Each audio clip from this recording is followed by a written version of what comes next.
The perfect dinner, the candlelight glinting off the wine glass, the rich aroma of steak, the soft murmur of conversation in Romano's, their favorite restaurant. For Amira, it was a tableau of her life, successful, elegant, and deeply in love. Her husband, Thomas, with his charming smile and reassuring presence, was the anchor she never knew she needed after the tragic loss of her parents. They were celebrating their anniversary, a testament to 2 years of what she believed was a beautiful partnership. But then, a subtle tremor in her hand, a notification on her phone, and the world she knew began to shatter. The message arrived at precisely 8:47 p.m.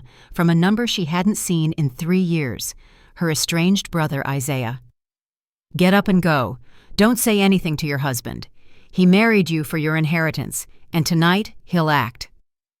Imagine the whiplash, the sudden nauseating lurch from blissful celebration to raw, paralyzing fear. This wasn't just a text, it was a detonation. Amira's heart hammered against her ribs, a frantic bird trapped in a cage, yet she forced her face to remain a mask of calm. Across from her, Thomas, oblivious, smiled with those perfect white teeth that had so easily charmed her. The very smile that had convinced her to say yes after only 6 months of dating. "Everything okay, sweetheart?" Thomas asked, his voice smooth as silk, his dark eyes searching her face with what she'd always interpreted as loving concern. Now, Isaiah's words scorched her mind, and she wondered if that concern was something far more sinister, a hunter assessing his prey. "Just a work email," she managed, her voice a fragile bridge over an abyss of doubt. She placed her phone face down, her fingers numb, the weight of Isaiah's warning settling deep in her bones. Thomas reached across the table, covering her hand with his. That touch, which had once felt like an embrace of safety, now felt like a predator's grip, making her skin crawl. "On our anniversary," he purred, "tell whoever it is that Mrs. Amira Richardson is off limits tonight." Mrs. Amira Richardson.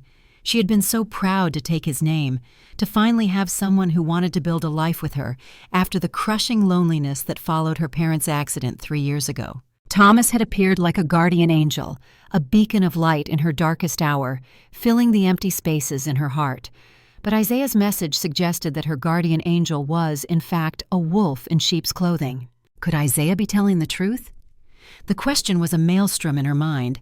Her brother, always protective, had a tendency to be overly suspicious, sometimes to a fault. They had severed ties after their parents' funeral, a brutal fight fueled by his accusation that she cared more about their parents' money than their memory. Why would he contact her now, after so long, and why tonight of all nights? Thomas was still talking, oblivious to the earthquake raging within her. He spoke of weekend plans, his voice a comfortable background hum that she barely registered.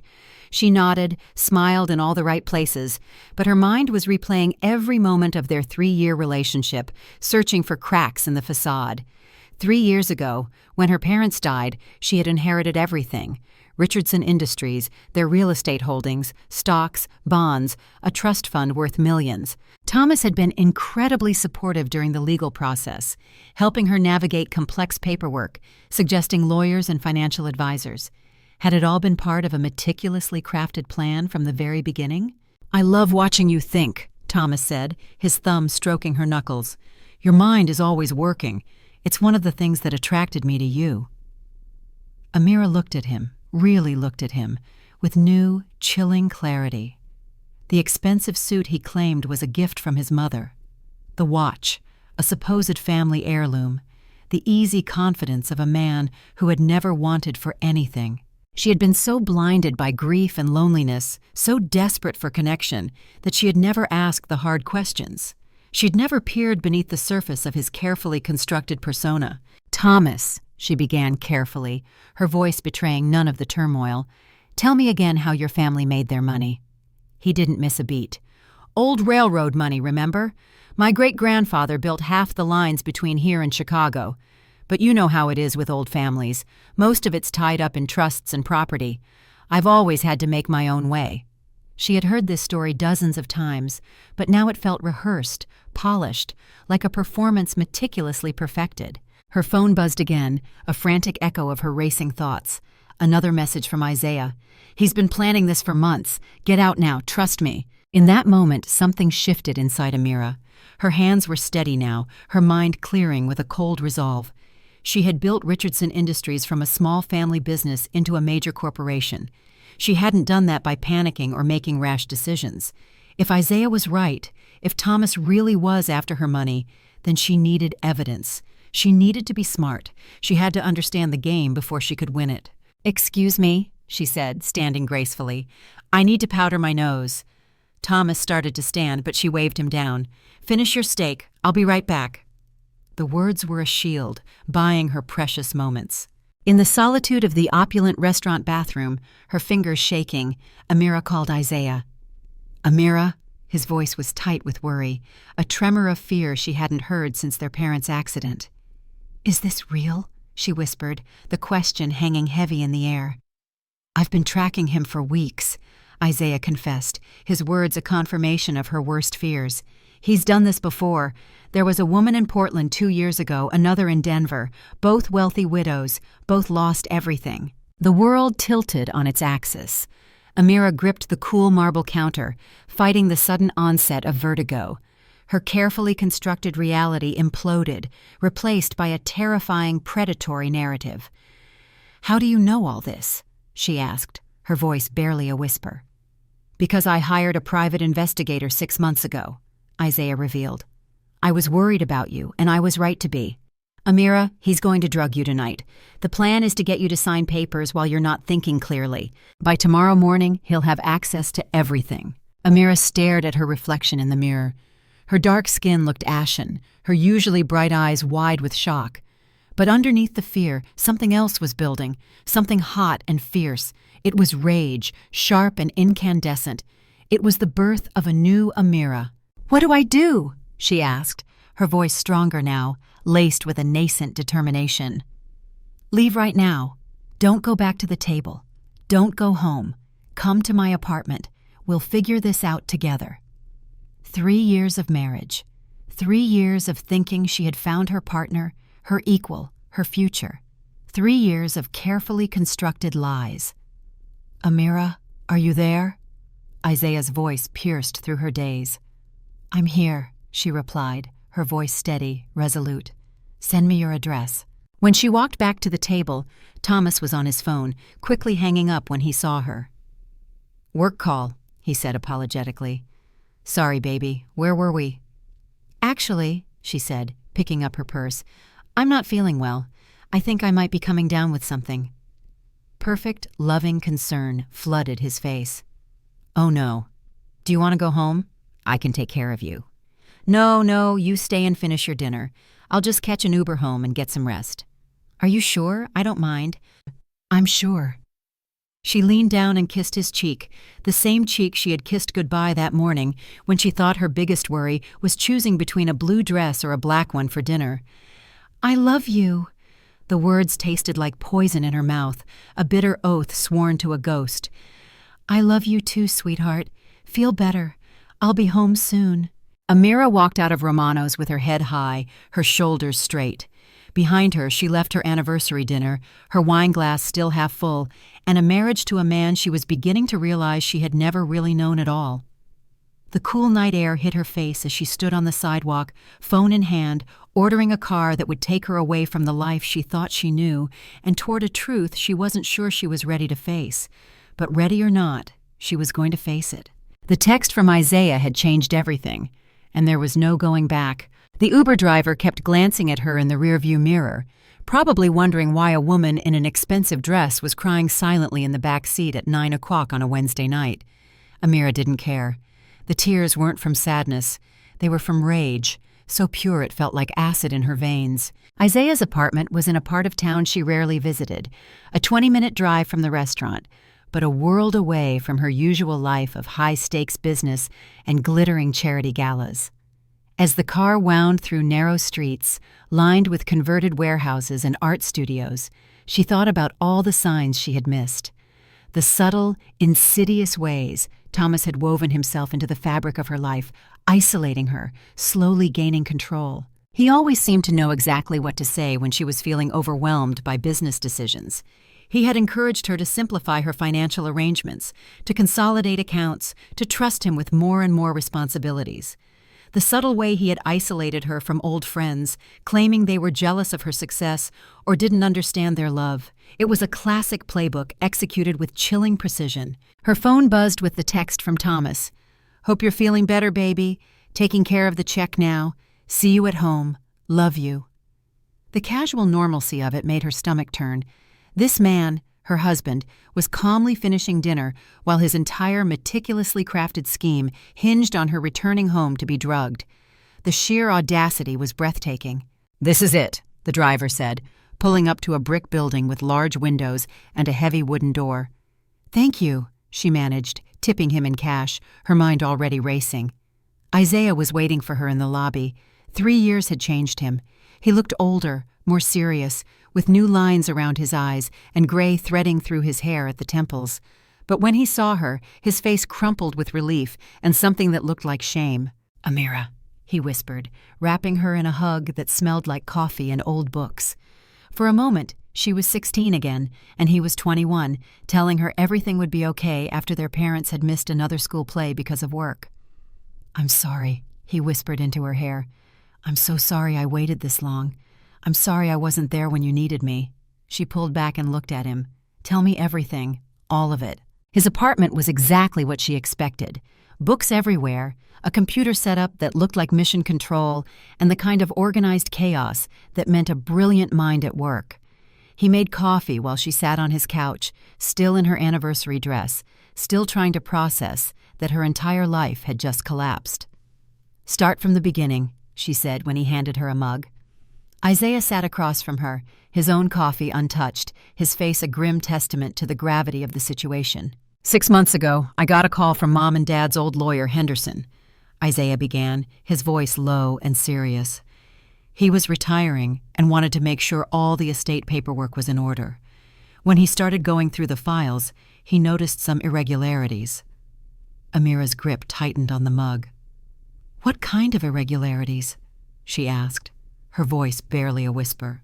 Documents that had been amended after the original will was filed, signatures that looked questionable. He was concerned enough to call me instead of you, because he remembered our parents mentioning that I had power of attorney for some medical decisions. The pieces of the puzzle began to click into place, forming a horrifying picture. "Thomas helped me with all that paperwork," Amira explained, the words catching in her throat. "He said his family lawyer could handle everything more efficiently." Isaiah shook his head grimly. "That family lawyer doesn't exist. Amira, the man you met was Thomas's partner in this. They've been running this scam for at least 4 years, maybe longer." The coffee turned bitter in her mouth. "You said there were other women." Isaiah nodded, his expression hardening. "Patricia Collins in Portland, divorced, inherited her ex-husband's tech company. She met Thomas at a business conference 2 years ago. They were married within 8 months. By the time she realized what was happening, he had transferred most of her assets into accounts she couldn't access." Amira's heart ached for this stranger. What happened to her? "She tried to fight it, but the documentation was so good that the courts ruled in his favor. She lost everything. Last I heard, she was working as a manager at a small marketing firm trying to rebuild." Amira sat down her coffee cup with shaking hands. "And the woman in Denver, Susan Miller," Isaiah continued, his voice heavy with the weight of these tragedies. "Widow, inherited a chain of successful restaurants from her late husband. Same pattern, whirlwind romance, quick marriage, and then a systematic draining of her assets. She didn't even try to fight it legally. She just disappeared." "How did you find all this out?" Amira asked, her voice raw. Isaiah leaned forward, his hands clasped tightly. "After Henderson called me, I hired a private investigator, Janet Rodriguez. She's the best in the city. It took her 3 months to trace Thomas's real history. His name isn't even Thomas Richardson. It's Tommy Ritchie, and he's originally from Newark." The name hit her like a physical blow. Tommy Ritchie. Not the sophisticated businessman from old railroad money. Not the charming prince who had swept her off her feet. A con man from New Jersey with a fake identity and a talent for destroying lives. "Amira, there's more." She wasn't sure she could handle more, but she nodded, bracing herself. The plan was supposed to happen tonight. Janet has been monitoring his communications. She's very good at what she does. He was going to slip something into your wine at dinner. Nothing dangerous, just something to make you confused and compliant. Then he was going to take you to his lawyer's office, the fake one I mentioned, and have you sign papers transferring power of attorney and access to your accounts. But I left before he could do that. Thank God. But Amira, this isn't over. When he realizes his timeline is blown, he's going to move fast. We need to get to your lawyer tonight and start protecting your assets. Amira looked at the clock on his wall. 10:15 p.m. My lawyer won't meet us at this hour. He will if you tell him what's at stake. Amira, by tomorrow morning, Thomas will have moved to Plan B, and Plan B probably involves forged documents and electronic transfers that will be much harder to trace and reverse. The reality of it hit her like a freight train. She wasn't just dealing with a cheating husband or even a gold digger. She was dealing with a professional criminal who had spent 2 years studying her, learning her habits, her weaknesses, her trust patterns. He had played a long game, and she had been the perfect mark. Call your lawyer, Isaiah said gently. Right now. With trembling fingers, she scrolled through her contacts until she found Robert Chen's number. He had been her family's attorney for 15 years, had helped her parents build their business empire, and had guided her through the complex inheritance process after their death. Amira. His voice was alert despite the late hour. Is everything all right? Robert, I need you to meet me at your office tonight.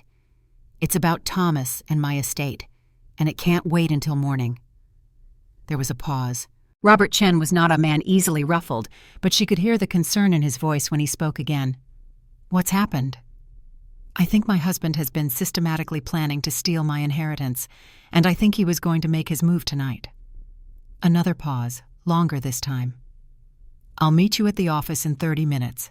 Bring any documents you have, and Amira, don't go home. Don't contact Thomas. Don't do anything until we've talked. After she hung up, Isaiah was already moving, grabbing a jacket and car keys. I'm driving you, he said, and I'm staying with you through all of this.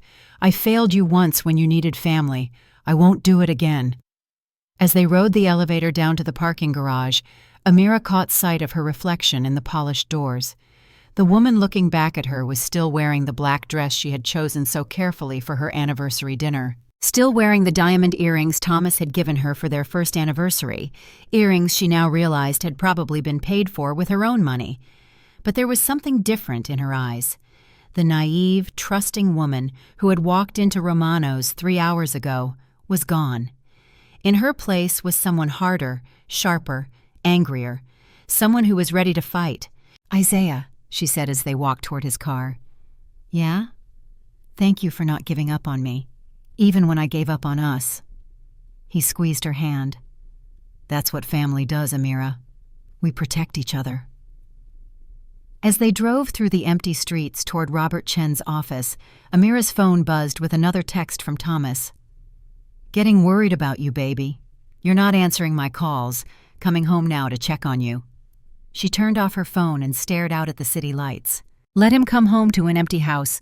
Let him wonder where she was and what she knew. The game had changed, and Thomas Richardson, or Tommy Ritchie, or whoever he really was about to learn that Amira Richardson was not Patricia Collins or Susan Miller. She was not going to disappear quietly into the night. Robert Chen's law office occupied 3 floors of a downtown high-rise, but at nearly 11 p.m., only the security lights were on in the lobby. The night security guard recognized Amira and buzzed them up without question, a testament to how many late nights she had spent here over the years, building Richardson Industries into the empire it had become. I've pulled all your files, Robert said as they entered his office. He was a small, precise man in his 60s, with silver hair and the kind of sharp intelligence that had made him one of the city's most respected attorneys. Tonight, he looked tired but alert, his usually immaculate suit slightly rumpled. Amira, what you told me on the phone, if it's true, this is much worse than I initially thought. Isaiah made introductions while Amira stared at the conference table, which was covered with manila folders, computer printouts, and legal documents. Her entire financial life spread out under the harsh fluorescent lights. "How bad is it?" she asked, her voice a hollow whisper. Robert's expression was grim. "Bad, but not irreversible if we act fast." He pulled out a chair for her. "Sit down, both of you. What I'm about to show you is going to be difficult to hear." The first document he placed in front of her was her marriage certificate. It looked exactly as she remembered it, with Thomas's signature in his neat, confident handwriting. "This signature," Robert said, pointing to Thomas's name, "doesn't match any of the other documents he signed on your behalf." He placed another paper beside it, a power of attorney form she remembered signing about a year ago when Thomas had convinced her it would make managing their joint finances easier. This signature is different too. Same name, but the handwriting is completely different, which means either your husband has a very unstable signature or someone else has been signing his name on legal documents. Amira's stomach dropped. "Someone else," Robert clarified. "Most likely the man who's been posing as his family attorney, the one who helped you simplify your estate planning." Robert pulled out more documents. "Every single amendment to your parents' will, every change to your trust structure, every new account that was opened in your name, all of them were handled by this phantom lawyer, and all of them gave Thomas increasing access to your assets." Isaiah leaned forward. "Show her the bank records." Robert nodded grimly and spread out a series of bank statements. "This is where it gets really ugly, Amira. Over the past 18 months, there have been systematic transfers from your primary accounts to a series of shell companies. Small amounts at first, 5,000 here, 10,000 there, nothing large enough to trigger automatic alerts." Amira studied the statements, her business training kicking in despite her emotional turmoil. "These companies, I don't recognize any of these names." Robert read from the list. "Richardson Holdings LLC, Richardson Development Corp., Richardson Investment Trust, all legitimate-sounding names, all companies that exist only on paper, and all of them controlled by your husband." "How much?" she asked quietly, dread coiling in her gut. Robert and Isaiah exchanged a look. "How much?" she repeated, her voice stronger now, more demanding. "So far, about $2.7 million. The number hit her like a physical blow. $2.7 million. Money her parents had worked their entire lives to build. Money that was supposed to secure her future and allow her to continue their legacy. "But that's just the beginning," Robert continued, his voice unwavering. "Based on the documentation we found, the plan was much more ambitious. If Thomas had succeeded tonight, if he had gotten you to sign those papers while you were impaired, he would have had access to everything. The business, the real estate, the trust funds, all of it. We're talking about assets worth over $50 million. $50 million, her entire inheritance. Everything her parents had built, everything they had died protecting, everything she had spent 3 years growing and nurturing. There's more," Isaiah said quietly. "Show her the research on the other women." Robert pulled out another folder, this one marked Patricia Collins, Portland. Inside were photographs, financial records, and legal documents. "Patricia Collins," Robert said, placing her photo on the table. She was a pretty blonde woman in her 40s, smiling at the camera in what looked like a professional headshot. She met Thomas, or Tommy as we now know, at a technology conference in Portland 2 years ago. Within 6 months, they were married. Within a year, she had lost her company and most of her personal assets. "But how is that legal?" Amira asked, her voice laced with disbelief. "How can someone just steal everything like that?" "Because the documentation is perfect," Robert explained. "Patricia signed papers giving Thomas power of attorney. She signed papers restructuring her business. She signed papers moving her personal assets into joint accounts that Thomas then emptied. And because she signed them willingly, believing she was protecting their shared future, the courts ruled that the transfers were legal." Isaiah pulled out another photo. Susan Miller from Denver. "Same pattern, same result. She was so devastated by what happened that she didn't even try to fight it. She just disappeared." Amira stared at the photographs of the two women. They looked happy in their pictures, successful, confident, just like she had looked in her own wedding photos. "How many others are there?" she asked, a chilling realization dawning on her. "We don't know yet," Robert admitted. Janet Rodriguez, Isaiah's private investigator, is still digging, but we suspect Patricia and Susan weren't the first, and you weren't going to be the last. The full scope of it was starting to sink in. Thomas wasn't just a gold digger or even a simple con man. He was a professional predator who specialized in successful, wealthy women. He studied them, courted them, married them, and then systematically destroyed their lives. "What's our next move?" she asked, her voice firm, resolute. Robert was already reaching for his phone. "First, we freeze everything.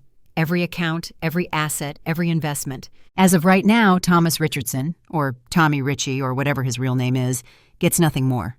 "Can we do that legally?" Amira asked, a flicker of hope amidst the despair. "You're about to find out just how good your family's lawyer really is," Robert said with a grim smile. "Isaiah, you said your investigator has been monitoring Thomas's communications?" "Janet has been tracking him for months. She knows his patterns, his contacts, his plans." "Good. We're going to need her testimony. And we're going to need to move fast, because once Thomas realizes what's happening, he's going to run." Men like this always have an exit strategy. As Robert made calls to judges and bank executives, rousing them from sleep to freeze accounts and assets, Amira found herself studying the photos of Patricia and Susan again. These women had been like her, successful, lonely, trusting. They had believed in love and partnership and happily ever after, and they had paid for that belief with everything they had. "Amira," Isaiah said softly, pulling her away from the haunting images, "I need to ask you something, and I need you to be completely honest with me. Has Thomas ever hit you, threatened you, made you afraid for your physical safety?" "No," she said immediately, without hesitation. "Never. He's always been gentle, loving. That's what made this so believable." Isaiah nodded. "Good. Because when this goes public, and it will go public, his lawyers are going to try to paint you as an abusive wife who drove a loving husband to desperate measures. They're going to say he was afraid of you, that he was just trying to protect himself financially. That's ridiculous. It's also effective. Patricia Collins' case was thrown out partially because Thomas's lawyers convinced the court that she was emotionally unstable and that Thomas was the real victim." Robert hung up his phone and turned back to them. "Okay. As of 15 minutes ago, Thomas Richardson has been locked out of every account he had access to. Every credit card has been canceled, every automatic transfer has been stopped, and every asset has been frozen pending a court hearing." "What happens when he finds out?" Amira asked, a knot forming in her stomach. "He's probably finding out right now," Robert replied. "Banks are required to notify account holders when there's been unusual activity. His phone is probably ringing off the hook." As if summoned by Robert's words, Amira's phone, which she had turned back on to coordinate with the bank calls, began to buzz. Thomas's name appeared on the screen. "Don't answer it," Robert said quickly. The phone stopped ringing, then immediately started again. "He's persistent," Isaiah observed, a grim note in his voice. It rang 4 more times over the next 10 minutes, then stopped. A few seconds later, Amira's phone chimed with a text message. "Baby, something's wrong with our accounts. The bank is saying that there's been some kind of freeze. Where are you? I'm getting scared. Call me back right away." The casual manipulation of it, the way he was already positioning himself as the confused, frightened victim, made Amira's blood boil. "Don't respond," Robert warned again. "Anything you say to him now can and will be used against you in court." Another text came through. "Amira, please, I don't understand what's happening. Are you okay? I'm coming to look for you." And then a few minutes later, "I know you're getting these messages. What's going on? This isn't like you to just disappear. I'm really worried something terrible has happened to you." "He's good," Isaiah admitted grimly. "Look how quickly he shifted from confused husband to concerned victim. By tomorrow, he'll probably be calling the police to report you missing." Robert looked up from the legal pad where he'd been scribbling notes. "Which brings us to our next problem. We have evidence of financial fraud, but proving criminal intent is going to be much harder. Thomas can claim that everything he did was with your permission and knowledge. He can say that you were a willing participant in restructuring your assets." "But I wasn't!" Amira protested, her voice laced with desperation. "I believe you. Isaiah believes you. But a jury is going to see a man who married a wealthy woman, helped her manage her finances, and then was suddenly cut off from all access to their joint assets. His lawyers are going to paint a picture of a vindictive wife who used her superior financial resources to destroy her husband when their marriage hit a rough patch. Amira stared at the table, covered with evidence of Thomas's betrayal. All these documents, all this proof, and it might not be enough. So, what do we do? Robert smiled, and for the first time all night, he looked like the shark of an attorney she had always known him to be. We set a trap, and we used Thomas's own greed against him. By 3 o'clock in the morning, Robert Chen's conference room looked like a war room. Empty coffee cups and takeout containers littered the table alongside legal documents, computer printouts, and a growing stack of evidence. Janet Rodriguez, the private investigator Isaiah had hired, had joined them an hour earlier, bringing with her a laptop full of surveillance photos and recorded conversations that painted a damning picture of Thomas's activities. Janet was a small, intense woman with sharp eyes and the kind of stillness that suggested she missed nothing. She had been tracking Thomas for months, and her files revealed the true scope of his operation. "He's not working alone," Janet explained, pulling up a series of photographs on her laptop. "There's a whole network." The fake lawyer I mentioned, his name is actually Craig Stevens, and he's a disbarred attorney from Nevada who specializes in document fraud. Then there's the financial advisor who helped set up all those shell companies, Angela Torres, who's wanted in 3 states for investment fraud. Amira studied the photos. Craig Stevens looked exactly like the distinguished family attorney Thomas had introduced her to, complete with expensive suit and professional demeanor. Angela Torres was an elegant woman in her 50s who had impressed Amira with her knowledge of complex financial instruments. "They've been doing this for years," Janet continued. "I've traced at least 6 other victims besides Patricia and Susan, all wealthy women, all recently widowed or divorced, all completely cleaned out." 6 others. Amira's voice was barely a whisper. "That we know of. There are probably more." Isaiah leaned forward, his jaw tight with anger. "So why hasn't anyone stopped them?" "Because they're very, very good at what they do," Janet replied. "They target women who are emotionally vulnerable. They move slowly to build trust, and they make everything look completely legal. By the time the victims realize what's happened, the money is gone, and the paper trail makes it look like they gave it away willingly." Robert had been quiet for the past few minutes, studying a complex organizational chart that Janet had created, showing the connections between Thomas and his accomplices. Now he looked up with the expression he got when he'd figured out how to win a case. "Here's what we're going to do," he said. "We're going to let Thomas think his plan is still working." "What do you mean?" Amira asked, confused. "Right now, Thomas knows his accounts are frozen, but he doesn't know how much we know about his operation. He's probably assuming you found out about an affair or got suspicious about the money transfers. He doesn't know we have Janet's evidence. He doesn't know we've connected him to Patricia and Susan. And he doesn't know we've identified his partners." Janet nodded, understanding immediately. "You want to give him enough rope to hang himself." "Exactly. Amira, I want you to call Thomas. Tell him you found out about the money transfers, and you're angry. Tell him you've frozen the accounts temporarily, but you're willing to work things out if he can explain everything." "Are you insane?" Isaiah protested, his voice sharp with alarm. "You want her to contact him?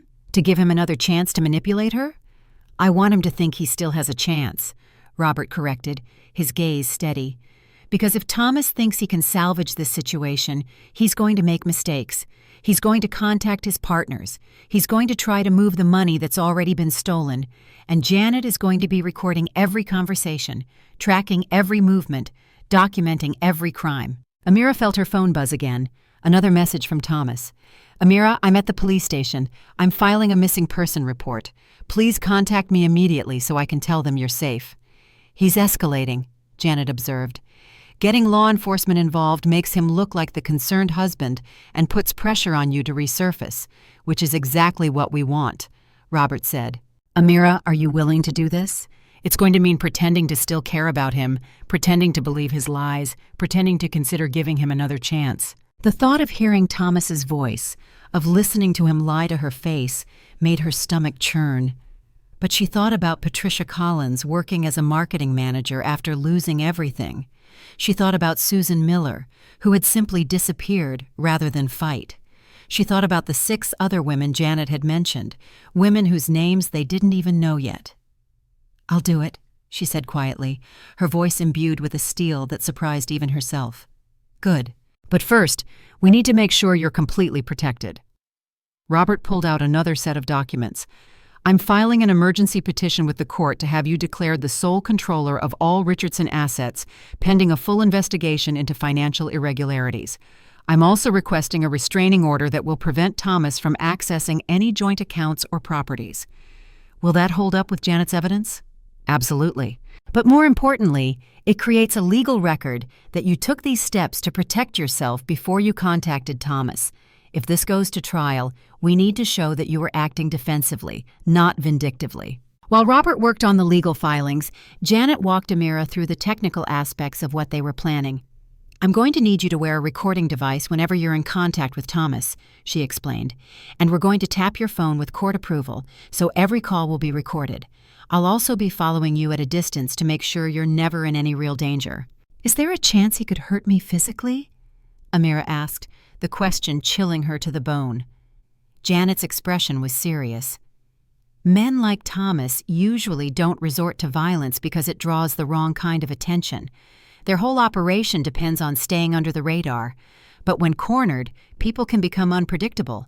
That's why I'll be close by at all times. By 4:00 a.m., they had their strategy mapped out. Amira would return home and act surprised to find Thomas there.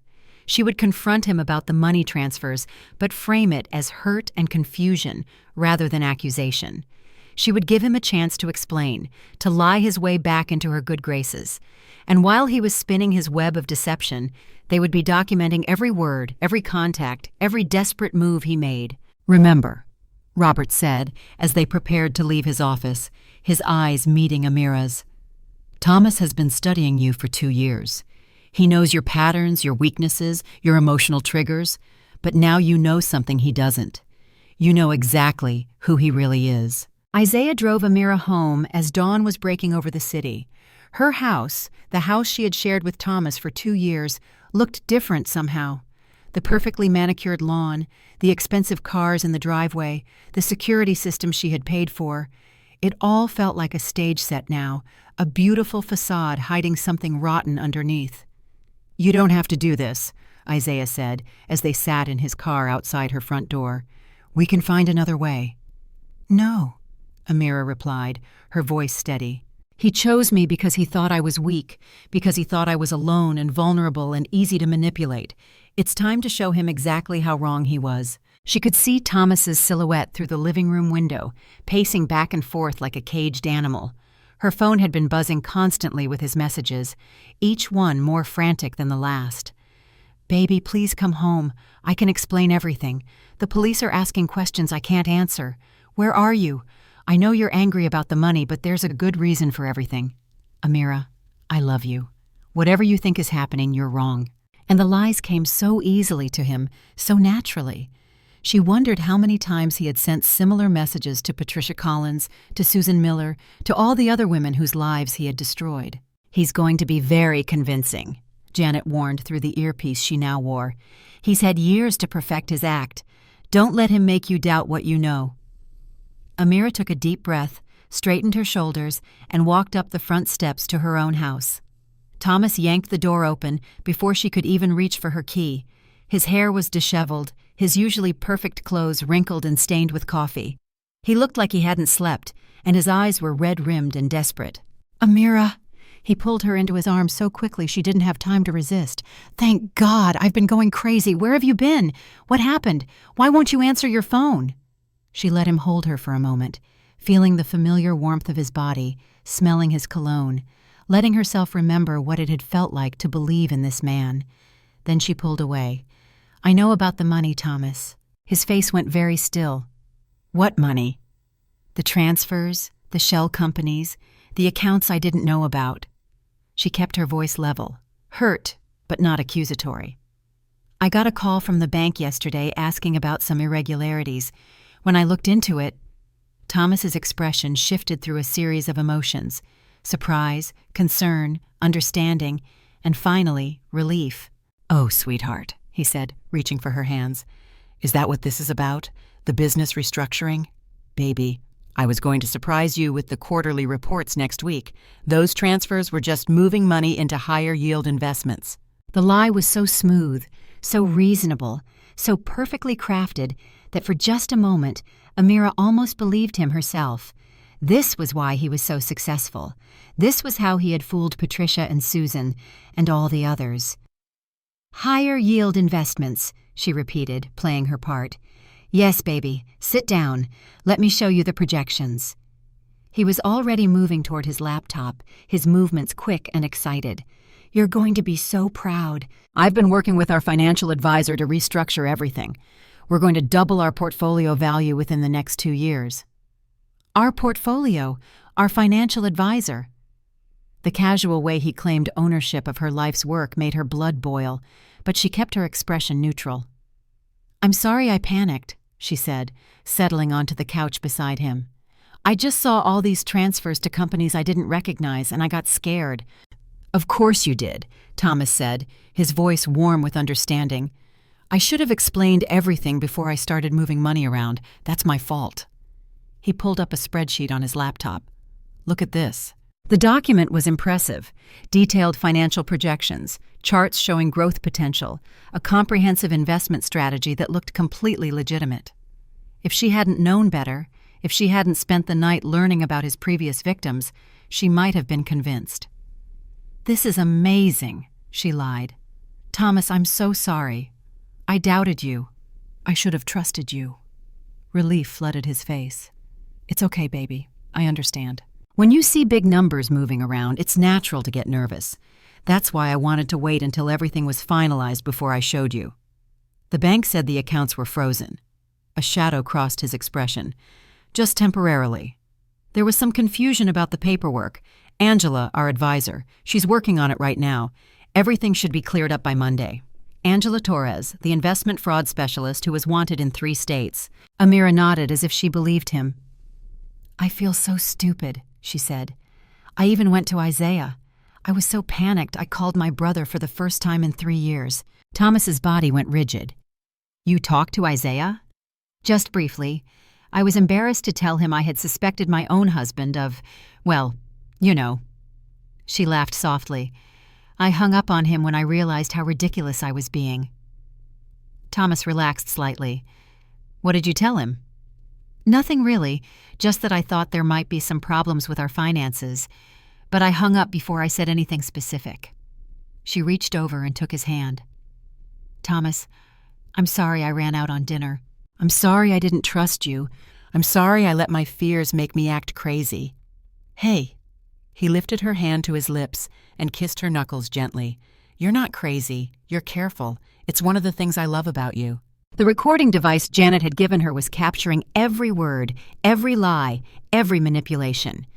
But sitting here, watching Thomas perform the role of loving husband so perfectly, Amira understood why so many women had fallen for his act.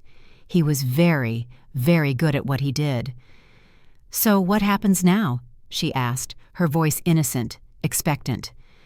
"Now we get some sleep," Thomas said, closing the laptop. "And on Monday, when the accounts are unfrozen, I'll take you to meet Angela properly. You can see all the paperwork, ask all the questions you want. I want you to be completely comfortable with everything we're doing." Monday. That gave her 3 days to work with Robert and Janet to prepare the trap. "That sounds perfect," she said, letting him pull her up from the couch. "Thomas?" "Yeah?" "I love you, and I trust you. I'm sorry I forgot that, even for a little while." He smiled, and for just a moment she saw something flash in his eyes, something cold and calculating and completely at odds with his warm expression. "I love you too, Amira, more than you'll ever know." As they walked upstairs together, Amira's phone buzzed with a text from Janet. "Got it all. Beautiful work. Phase 2 starts tomorrow." Thomas was already making calls as they reached the bedroom, his voice low and urgent as he spoke to someone about moving up the timeline and dealing with complications. Amira lay down next to the man who had spent 2 years studying her weaknesses, learning her patterns, and planning her destruction. The man who thought he had won. The man who was about to discover that he had chosen the wrong woman to underestimate. Sunday morning arrived, gray and drizzling, matching Amira's mood as she sat at her kitchen table, watching Thomas make breakfast with the same casual confidence he'd always shown. He hummed while he cooked, occasionally smiling at her with the warm, loving expression that had once made her heart flutter. Now it made her skin crawl. Janet's voice crackled softly through the nearly invisible earpiece. He's made 7 calls since yesterday, all to disposable cell phones. All conversations about accelerating the project and managing the Richardson situation. He knows something's wrong, but he's still trying to salvage the operation. Amira sipped her coffee and watched her husband, the man she now knew was actually Tommy Ritchie from Newark, flip pancakes with practiced ease. He probably made breakfast for Patricia Collins this way too, and Susan Miller, and all the others. "You're quiet this morning," Thomas said, glancing over his shoulder. "Still worried about the money stuff?" "A little," she admitted. "I keep thinking about what would have happened if I hadn't panicked yesterday. What if I had just waited and talked to you first instead of freezing everything?" Thomas set a plate of pancakes in front of her, his movements careful and controlled. "Baby, you did what you thought was right. I'm not angry about it." But she could see the tension in his shoulders, the slight tightness around his eyes. He was angry, furious probably, but he was too good at his job to let it show. "I called the bank this morning," she lied smoothly. "They said they could unfreeze the accounts as early as tomorrow if we both go in and sign the paperwork." Thomas's fork paused halfway to his mouth. "Both of us?" "Well, yes. Since you're on most of the accounts now, they need both signatures to reverse the freeze order." She kept her voice casual, innocent. "That's okay, right? We can go together tomorrow morning. Maybe grab lunch afterward." "Of course," he said quickly. "That's perfect. I'll call Angela and let her know we can move forward with the final transfers." The final transfers, the last stage of his plan to steal everything she had. "Thomas," she said carefully, "can I ask you something?" "Anything?" "Before we met, had you ever been married before?" The question hung in the air between them. Thomas continued eating his pancakes, but she could see him thinking, calculating. "No," he said finally. "I came close once in my 20s, but it didn't work out. Why?" "I was just thinking yesterday about how perfectly you understand me, how you always know exactly what to say, exactly how to help me feel better. It's like you studied me or something." She laughed softly, a brittle sound. "I wondered if you'd learned that from another relationship." Thomas reached across the table and covered her hand with his. "I understand you because I love you, Amira. Because you're the most important thing in my world. I pay attention to you because I want to make you happy." The words were perfect. The delivery was flawless. If she hadn't known better, she might have melted at the sincerity in his voice. Instead, she thought about Patricia Collins working as a marketing manager after losing everything. She thought about Susan Miller, who had simply disappeared. "I love you too," she said, the lie tasting like ash. After breakfast, Thomas announced he needed to run some errands. The moment his car pulled out of the driveway, Janet's voice came through the earpiece again. "He's going to meet with his partners. My surveillance team is following him. Are you ready for Phase 2? Amira walked to her home office and pulled out her laptop. "I'm ready." Phase 2 was elegant in its simplicity. While Thomas spent the day coordinating with Craig Stevens and Angela Torres, believing he still had a chance to complete his plan, Amira would be reaching out to his other victims. Janet had provided her with contact information for Patricia Collins and Susan Miller, as well as 3 other women who had been targeted by Thomas's operation. The plan was to connect them, to build a coalition of victims who could testify against him. But first, she had a more personal call to make. "Amira?" Patricia Collins' voice was cautious when she answered. "I wasn't sure you'd actually call. Janet Rodriguez gave me your number. She said you might be willing to talk about Thomas Richardson." There was a long pause. "That's not his real name." "I know. His real name is Tommy Ritchie." "You know?" Patricia's voice was barely a whisper. "How much do you know?" "Everything. The fake lawyer, the shell companies, the systematic theft. I know about Denver, too." "About Susan?" Patricia Collins began to cry, quietly at first. Then with great shuddering sobs that tore at Amira's heart. "I'm sorry," Patricia gasped. No one believed me. Everyone thought I was a bitter ex-wife making up stories. Even my own lawyer suggested I might be having some kind of breakdown." "I believe you," Amira said firmly. "And I have proof. Recorded conversations, financial records, surveillance photos. We can stop him, Patricia. But I need your help." "What can I do? I lost everything. My company, my house, my savings. I'm nobody now." "You're a survivor, and your testimony could put Thomas and his partners in prison." Patricia was quiet for a long moment. "What do you need from me?" "I need you to come here to the city. I need you to meet with my lawyer and tell your story officially. And Patricia, I need you to help me contact the other women he's hurt. There are others, at least 6 that we know of, maybe more." "Oh, God." Patricia's voice was hollow. "How many lives has he destroyed?" "Too many, but it stops now." After Patricia agreed to fly in the next day, Amira called Susan Miller. The conversation was harder. Susan was suspicious, frightened, reluctant to get involved. She'd been hurt so badly by Thomas's betrayal that she didn't trust anyone anymore. But when Amira explained that they had evidence that they could actually win this time, something in Susan's voice changed. "You really think you can get him?" Susan asked, a tremor of hope in her voice. "I know I can," Amira replied, "but not alone. I need women like you, women who know what he's capable of, women who can show a jury the pattern of his crimes." "When do you need me there?" By the time Thomas returned home that afternoon, Amira had contacted 5 of his victims. 3 had agreed to come forward. 2 were too scared, too broken by their experiences to risk reopening old wounds. But 3 would be enough. Thomas was in an excellent mood when he walked through the door, humming again and carrying flowers.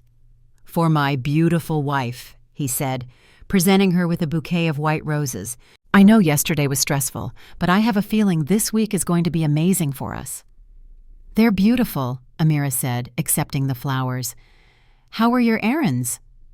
"Productive, very productive.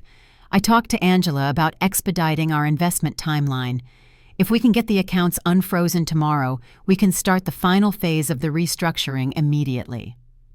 The final phase, the end game. "That sounds wonderful," she lied. That evening, they had dinner at home. Thomas cooked again, another perfect meal served with perfect wine and perfect conversation. He told her stories about his day, asked about her work, made her laugh with old jokes, and shared memories. It was exactly like hundreds of other evenings they'd shared over the past 2 years. Except now she knew it was all performance. Every smile, every laugh, every tender gesture, all of it calculated to keep her compliant until he could finish stealing everything she had. "Amira," he said as they cleaned up the dishes together, "I want you to know how much I appreciate your patience with all this financial stuff. I know it's complicated, and I know it was scary when you didn't understand what was happening." "I should have trusted you from the beginning," she replied automatically, the lie rolling off her tongue with surprising ease. "No, you shouldn't have." The unexpected response made her look up at him in surprise. Thomas was watching her with an expression she couldn't quite read. "You should never trust anyone completely when it comes to your money, not even me." For a moment, she wondered if he was actually warning her, if some part of Tommy Ritchie from Newark felt guilty about what he was doing to her. Then he smiled, and the moment passed. "That's what makes you so successful, baby. You're careful. You're smart. You don't let emotions cloud your business judgment." He kissed her forehead gently. Most of the time, anyway. Most of the time, except when she'd let loneliness and grief make her vulnerable to a professional predator. "I'm going to make some calls," Thomas said, heading toward his study. "Banking stuff. Nothing exciting." Amira waited until she heard his door close, then whispered to Janet through the earpiece. "Are you getting this?" "Every word. He's made contact with Craig Stevens 3 times today. They're planning something for tomorrow, right after you visit the bank." "What kind of something?" "We're not sure yet. But Amira, be very careful tomorrow. Once those accounts are unfrozen, even temporarily, there's a window of opportunity for them to move money very quickly." "How quickly?" "Electronic transfers can happen in minutes. If Thomas gets access to your accounts tomorrow morning, your money could be in untraceable offshore accounts by tomorrow afternoon." Amira felt a chill run down her spine. "But we'll be watching. We'll stop them. We'll try. But these people are professionals, Amira. They've been doing this for years. They know how to move money fast and hide their tracks." That night, Amira lay awake, listening to Thomas sleep beside her. His breathing was even and peaceful, untroubled by guilt or conscience. She wondered how he did it, how he slept so soundly, knowing the pain he'd caused, the lives he destroyed. Tomorrow, she would walk into a bank with a man who had spent 2 years planning to steal everything her parents had worked for. She would sign papers that would give him temporary access to her accounts. And then she would trust that Robert and Janet and Isaiah could stop him before he disappeared forever. It was a dangerous game they were playing. The stakes were everything she had, everything she was. But as she listened to Thomas's steady breathing, Amira felt something she hadn't expected. Not fear, but anticipation. Tomorrow, Tommy Ritchie would finally learn that he had chosen the wrong woman to underestimate. Tomorrow, the mask would come off for good. Monday morning dawned clear and bright, a sharp contrast to the storm brewing in Amira's chest, as she dressed for what she hoped would be Thomas's last day as her husband. She chose her clothes carefully, a navy business suit that made her look professional and competent, the kind of outfit that said she was nobody's fool. Except, of course, she had been exactly that for 2 years. Thomas was already downstairs making coffee when she came down, dressed in his best suit and wearing the gold watch she had given him for their first anniversary. The watch she now realized had been purchased with money he'd already started stealing from her. "Big day today," he said cheerfully, handing her a cup. "Are you nervous?" "A little," she admitted. "It's just a lot of money to think about." "Hey." He sat down his coffee and took her hands in his. "We're in this together, okay? Everything I'm doing is for us, for our future." The sincerity in his voice was absolutely perfect. If she'd heard those words a week ago, she would have melted. Now they made her want to scream. "I know," she said instead. "I love you, Thomas." "I love you too, baby, more than you could possibly imagine." Janet's voice crackled through her earpiece as they drove to the bank. "Patricia Collins landed an hour ago. She's at Robert's office now, going over her testimony. Susan Miller will be here by this afternoon." Amira squeezed Thomas's hand as he navigated downtown traffic. "I'm proud of how you've handled our finances," she said. "I know I don't tell you that enough." Thomas glanced at her, something flickering in his eyes. "You don't need to thank me for taking care of what's ours."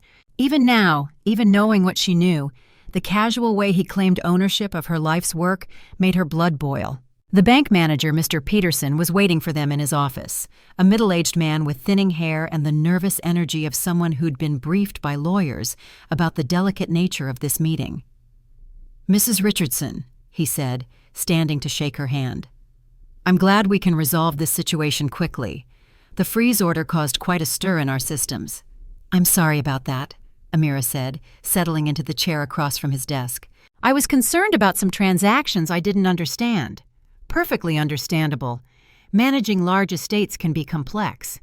Peterson shuffled through a stack of papers. "Now, to reverse the freeze, I'll need both of your signatures on these forms. And Mrs. Richardson, I'll need you to verbally confirm that you're lifting the restrictions voluntarily." Thomas leaned forward eagerly. "How long will it take for the accounts to become active again?" "Usually 24 hours, but given the circumstances, I can expedite it. You should have full access by this afternoon." This afternoon? Just hours before Patricia Collins would give her testimony to Robert Chen. Amira signed the papers with steady hands, her voice calm as she confirmed that she was lifting the freeze voluntarily. Thomas signed with barely contained excitement, his knee bouncing under the table. "There," Peterson said, stamping the final document. "Everything should be back to normal by 3 o'clock. As they left the bank, Thomas was practically vibrating with energy. "I'm going to call Angela right away," he said. "We can start the final transfers this afternoon." "Actually," Amira said, "I was hoping we could spend the day together. Maybe drive up to the lake house. I feel like we haven't had quality time in weeks." Thomas's expression flickered just for a second with something that looked like frustration. "Baby, I really need to handle some business stuff while the window is open. What if we go to the lake this weekend instead?" "Of course," she said quickly. "I understand. Business first." "You're amazing," he said, kissing her cheek. "I'll probably be tied up most of the afternoon, but let's have dinner tonight somewhere special. We should celebrate." Celebrate? He wanted to celebrate stealing her inheritance. Thomas dropped her off at home and sped away, probably heading straight to meet with Angela Torres and Craig Stevens. The moment his car disappeared around the corner, Amira was on the phone with Janet. "He's moving fast," she reported. "He wants to start the transfers this afternoon." "We're ready for him," Janet replied. "Robert has filed for an emergency injunction, but we need proof of active fraud to make it stick. We need Thomas to actually attempt the theft. So we let him. We let him try. The moment he initiates an unauthorized transfer, we have him on felony fraud charges. But Amira, the timing has to be perfect. If he gets the money moved before we can stop the transfers, I understand." Amira spent the morning pacing her house, waiting. At noon, Isaiah called. "How are you holding up?" he asked. "I'm scared," she admitted. "What if something goes wrong? What if he actually gets away with it?" "He won't," Isaiah said firmly. "Patricia Collins is at Robert's office right now, and her testimony is devastating. She has documents, phone records, everything. Even if Thomas manages to steal some money today, we'll get it back." "Isaiah," Amira said quietly, "I need to ask you something. After Mom and Dad died, when we fought about the inheritance, did you really think I cared more about money than family?" There was a long pause. "I was angry," Isaiah said finally, his voice softened by regret. "And grieving, and probably a little jealous that they left everything to you instead of splitting it between us. They left it to me because I was working in the business, because I understood what they'd built. I know that now, but at the time, all I could see was my little sister surrounded by lawyers and accountants, talking about assets and investments instead of mourning our parents." Amira closed her eyes. "I was mourning. I just didn't know how to do it and handle everything else at the same time." "I should have helped you instead of abandoning you," Isaiah said, his voice thick with emotion. "I left you alone when you needed family most, and that made you vulnerable to someone like Thomas." "You're here now," she said. "That's what matters." At 2:30, her phone rang. Thomas's name appeared on the screen, and she could hear the excitement in his voice even before she answered. "Baby, great news. The accounts are active again, and Angela has found an incredible investment opportunity.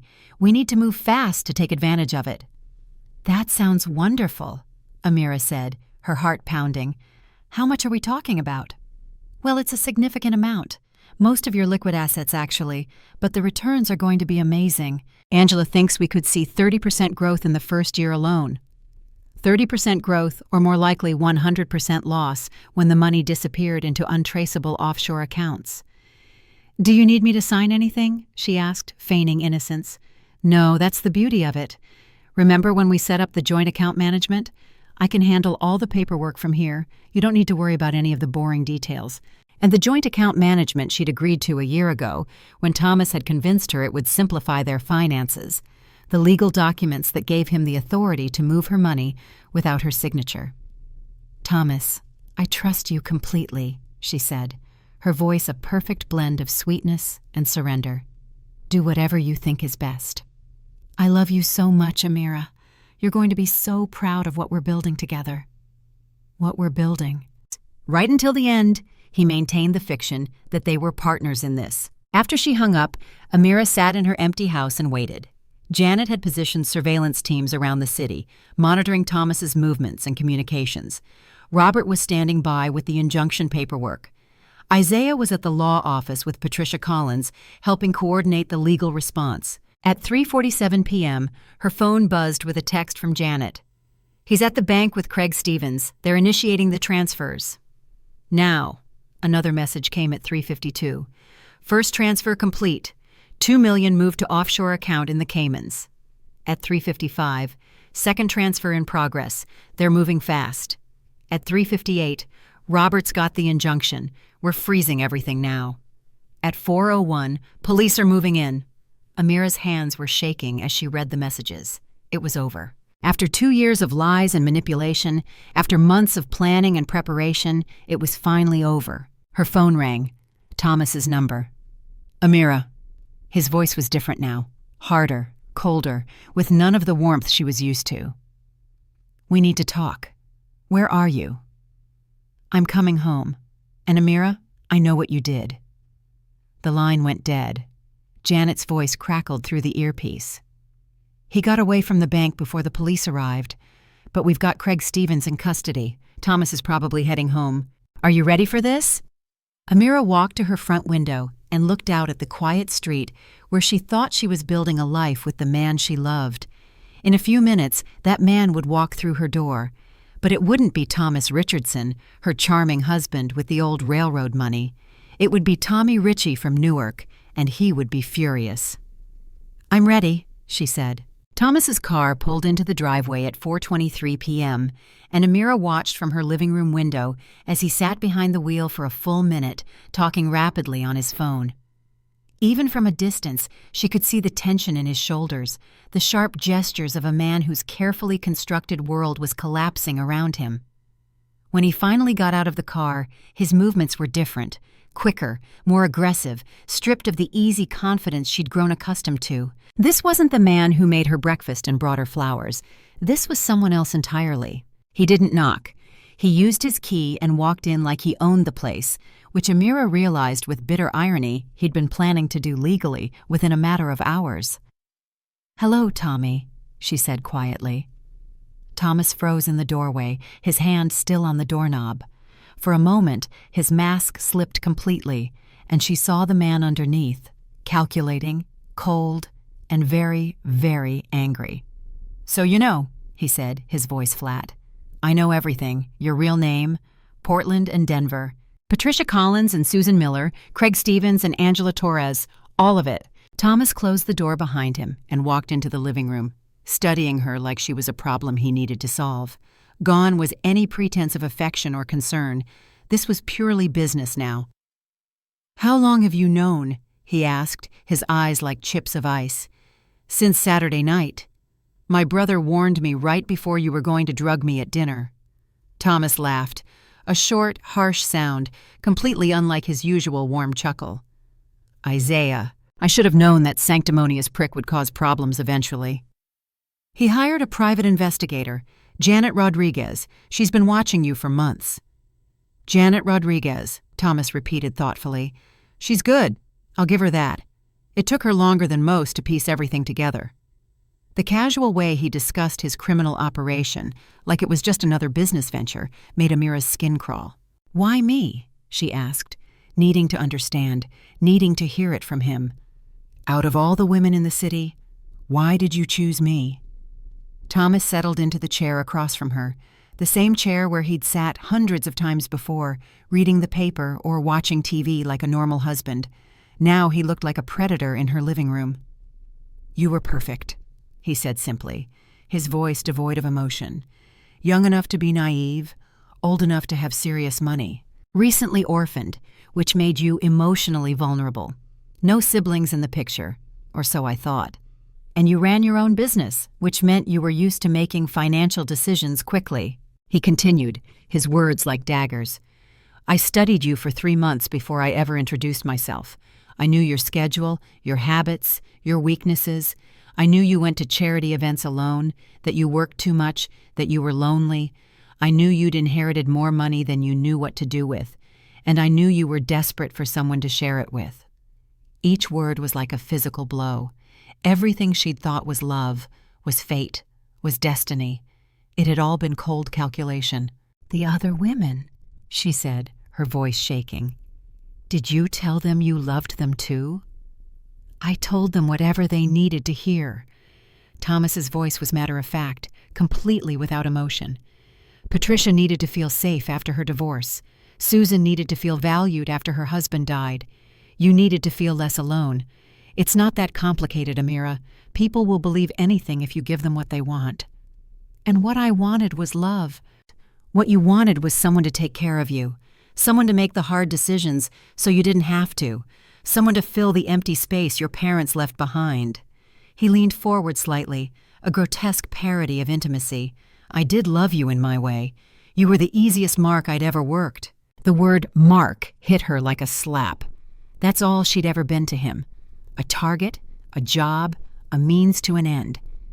"How much did you get away with?" she asked, "before your people shut everything down?" About $4 million. Not bad for an afternoon's work. $4 million. Her parents' life work stolen in a few hours by electronic transfers to accounts she'd never even known existed. The police arrested Craig, she said, testing him. Craig's expendable. He knew the risks. Thomas shrugged, unconcerned. Angela got away clean. She's probably halfway to somewhere without extradition treaties by now. And you? Amira asked, her voice steady despite the turmoil. What's your plan now? Thomas smiled, and for the first time since he'd walked in, she saw a glimpse of the charming man she'd thought she'd married. My plan is to disappear, he said. $4 million is enough to start over somewhere nice. Somewhere warm, with flexible banking laws, and beautiful, wealthy widows. You think I'm just going to let you walk out of here? Amira challenged, a spark of defiance in her eyes. I think you don't have a choice. Your money is gone, Amira. Even if the FBI tracks down every account, even if they freeze every asset, it'll take years to get it back. And that's assuming they can find it at all. Amira felt Janet's presence through the earpiece, listening to every word, recording every confession. You're probably right, she said quietly, about the money. I mean, you're very good at what you do. The best, Thomas agreed, a smug satisfaction in his tone. But you made one mistake. Thomas raised an eyebrow, genuinely curious. You assumed I was like Patricia and Susan. You assumed I'd be too broken, too ashamed, too afraid to fight back. Aren't you? Amira smiled, a cold, predatory glint in her eyes. Thomas, I didn't just inherit money from my parents. I inherited a business empire. I've been making deals and managing people since I was 22 years old. I've faced down hostile takeovers, aggressive competitors, and corporate raiders who made you look like an amateur. Thomas's expression was shifting, becoming less confident, a flicker of unease crossing his face. You studied me for 3 months before we met, Amira continued, her voice gaining strength. But you only studied the grieving daughter who just lost her parents. You never bothered to learn about the businesswoman who built Richardson Industries into a $50 million company. Thomas was very still now, his eyes fixed on her face. See, the thing about successful businesswomen, Tommy, is that we don't just roll over when someone tries to steal from us. We fight back. And we're very, very good at it. What are you saying? He asked, a tremor in his voice. I'm saying that while you were busy moving $4 million into offshore accounts this afternoon, I was busy destroying your entire operation. Amira's voice was steady, conversational, chillingly calm. Craig Stevens is in federal custody. Angela Torres is being tracked by Interpol, and every financial institution you've ever used now has your real name, your photograph, and a federal warrant. Thomas's face had gone pale, all traces of his charming facade stripped away. You're bluffing. Am I? Check your phone, Tommy. I bet you have several missed calls from some very unhappy business associates. Thomas fumbled for his phone, his hands shaking slightly. As he scrolled through his messages, his expression grew darker and darker, his carefully constructed world crumbling before his eyes. You bitch, he whispered, a venomous hiss. Oh, we're just getting started, Amira said pleasantly. See, I also contacted Patricia Collins and Susan Miller and 3 other women you destroyed. They're all here in the city right now, giving depositions to my attorney. Funny thing about victims, Tommy. When they realize they're not alone, they get brave. Thomas was on his feet now, pacing like a caged animal. You don't understand what you've done. These people I work with, they don't like loose ends. Are you threatening me? Amira asked, her voice unwavering. I'm warning you. This isn't a game, Amira. There are serious people involved in this operation, and they're not going to be happy about losing money because you got sentimental about your inheritance. Janet's voice crackled through the earpiece. Keep him talking. Police are 2 minutes away. Well then, Amira said, settling back in her chair, a serene smile gracing her lips. I guess you better start running. Thomas stared at her for a long moment, and she could see him calculating, weighing his options, considering his escape routes. 2 years, he said finally, his voice raw with a bitter resentment. 2 years I wasted on you. You didn't waste them, Tommy. You just didn't win. There's a difference. The sound of sirens was getting closer now, a rising wail in the distance, and Thomas's head snapped toward the window. "This isn't over," he said, moving toward the back door. "Yes, it is," Amira replied, her voice firm, victorious. "It's been over since Saturday night. You just didn't know it yet." Thomas yanked open the back door and ran into the yard just as police cars surrounded the house, their red and blue lights flashing in the twilight. Amira watched through her kitchen window as he was tackled by 2 officers before he could reach the back fence. "Amira!" Janet's voice came through both the earpiece and the front door as she entered the house. "Are you okay?" "I'm perfect," Amira said and meant it. Within an hour, her house was full of people. Police officers taking statements, FBI agents asking questions about the offshore accounts, Robert Chen coordinating legal strategy, and Isaiah sitting beside her on the couch, holding her hand like he had when they were children. "The arraignment is tomorrow," Robert explained, his voice tired but triumphant.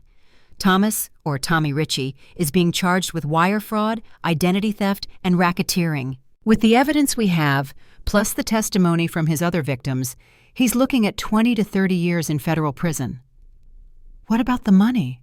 Amira asked, her thoughts still on the $4 million he'd stolen. "The FBI has frozen the offshore accounts. It'll take time, but we should be able to recover most of it. These guys are good at moving money quickly, but they're not good at hiding it forever." Agent Sarah Martinez, the FBI's white-collar crime specialist, looked up from her laptop. "Mrs. Richardson, I have to tell you, this is one of the most comprehensive romance fraud operations we've ever seen. The documentation you and Ms. Rodriguez provided is extraordinary." "What happens to the other women, Patricia, Susan, and the others?" Amira asked, a new sense of purpose forming.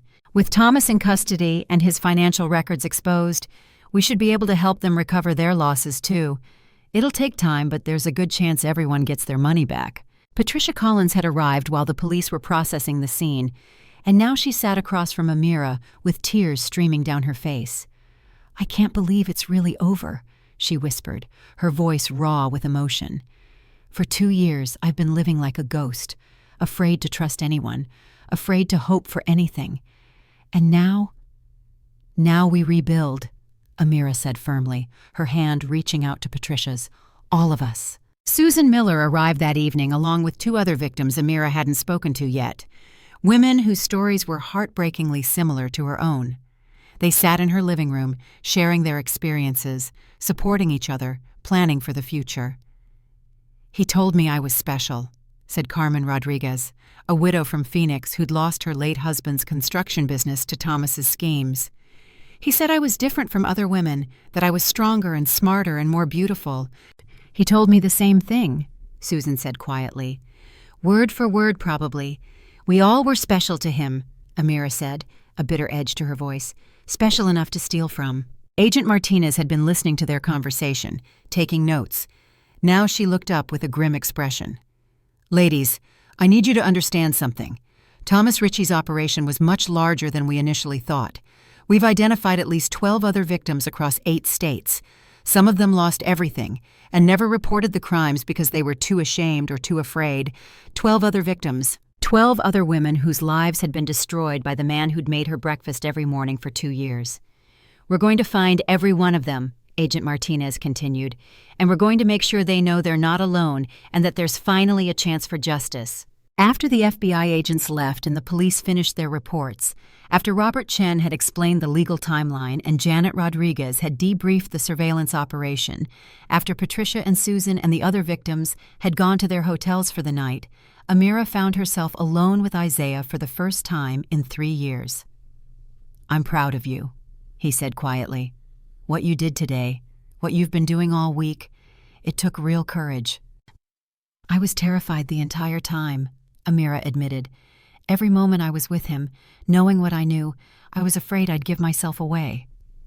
"But you didn't. You held it together. You got the evidence, and you saved not just yourself, but all those other women, too."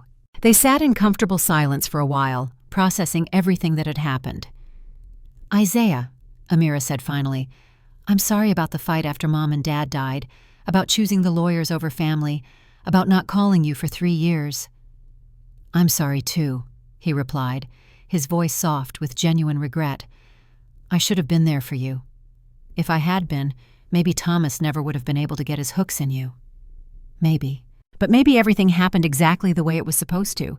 Maybe I needed to go through this to become who I'm supposed to be." "And who's that?"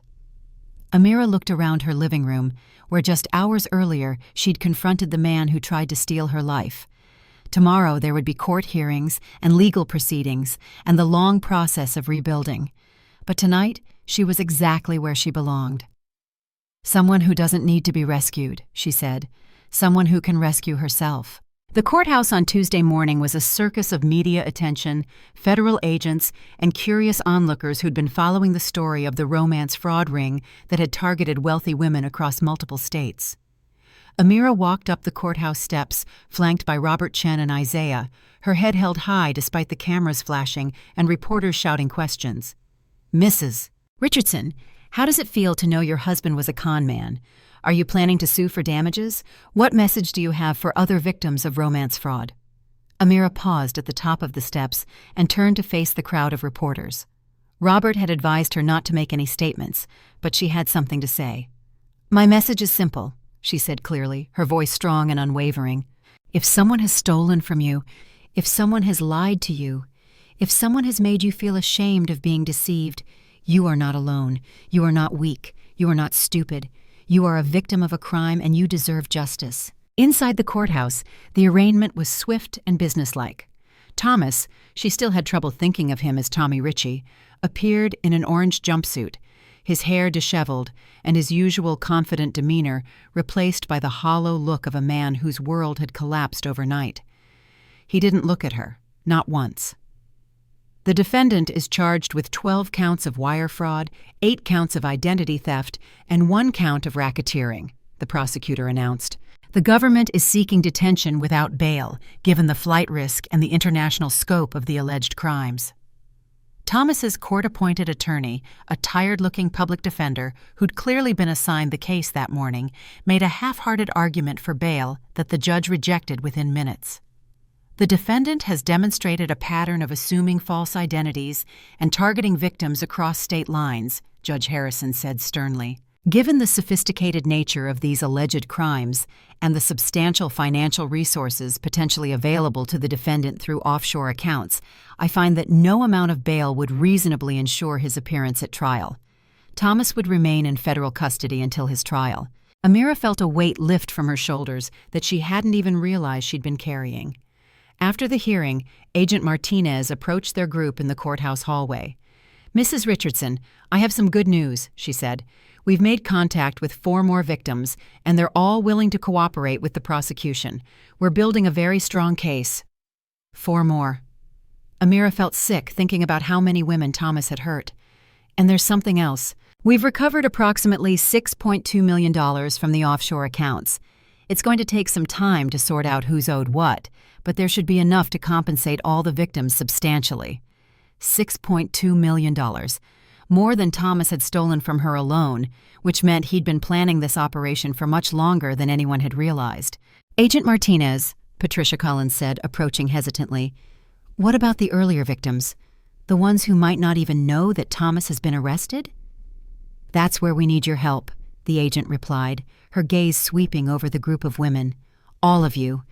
We're going to be reaching out to women who might have been targeted, but they're more likely to trust other victims than FBI agents. Would you be willing to help us contact them?" Over the next 3 weeks, Amira found herself at the center of a growing network of women who'd been deceived by Thomas's operation. Some had lost everything, like Patricia and Susan.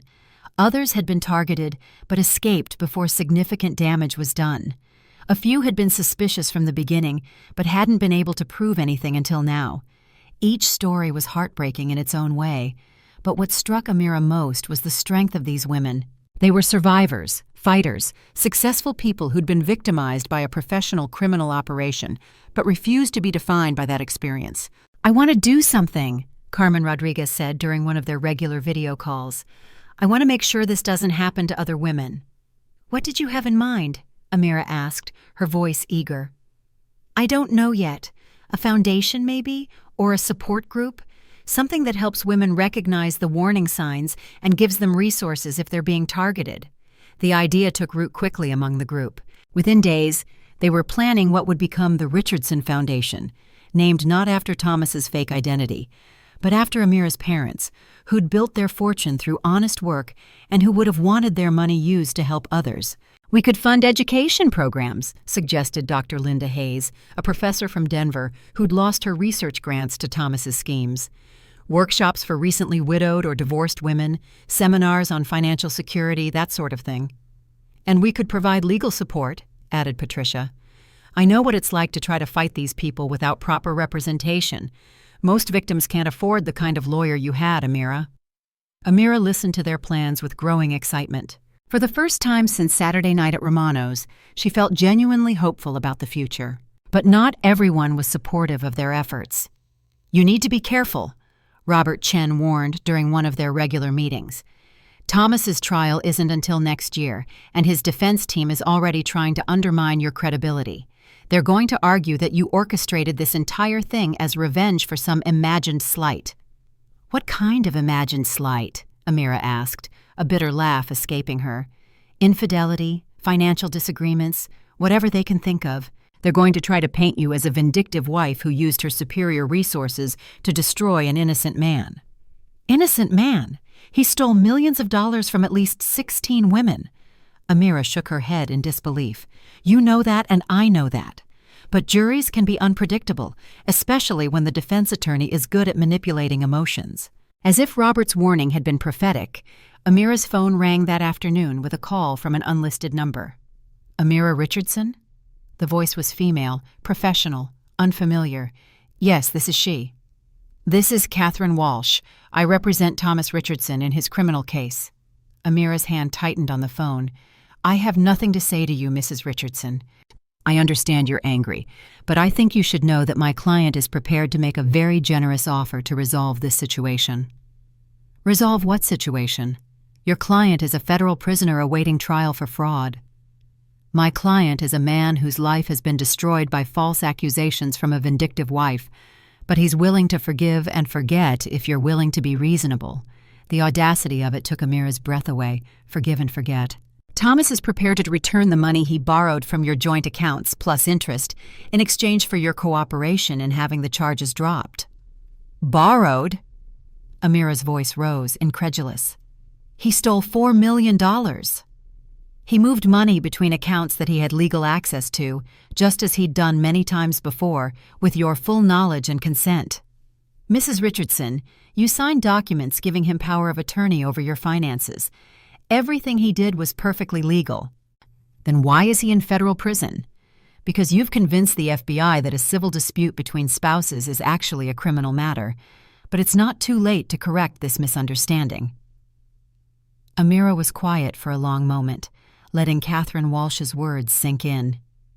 This was exactly what Robert had warned her about: the defense team's strategy of making Thomas the victim and her the villain. "Ms. Walsh," she said finally, her voice firm, "let me make something very clear to you. Your client didn't just steal from me. He's stolen from at least 16 other women across 8 states. He's destroyed lives, bankrupted families, and left a trail of broken hearts and empty bank accounts from here to Denver." "Mrs. Richardson, I understand you're emotional about this, but I'm not emotional. I'm determined. Your client is going to trial. He's going to be convicted, and he's going to spend the next 20 years in federal prison. And then when he gets out, he's going to face civil suits from every woman he's ever hurt." "Mrs. Richardson, please consider—" Amira hung up. That evening, she called an emergency video conference with the other victims. "They're going to try to divide us," she told the group. "Thomas's lawyer just called me, trying to make a deal. They're going to approach all of you with similar offers, trying to get you to drop out of the case." "What kind of offers?" Susan asked, her face etched with concern. "Money, apologies, promises that it was all a misunderstanding. They're going to try to make us feel like we're the ones causing trouble." Carmen's face was grim on the screen. "They already called me this morning, offered me twice what Thomas stole if I'd sign a statement saying I misunderstood his intentions."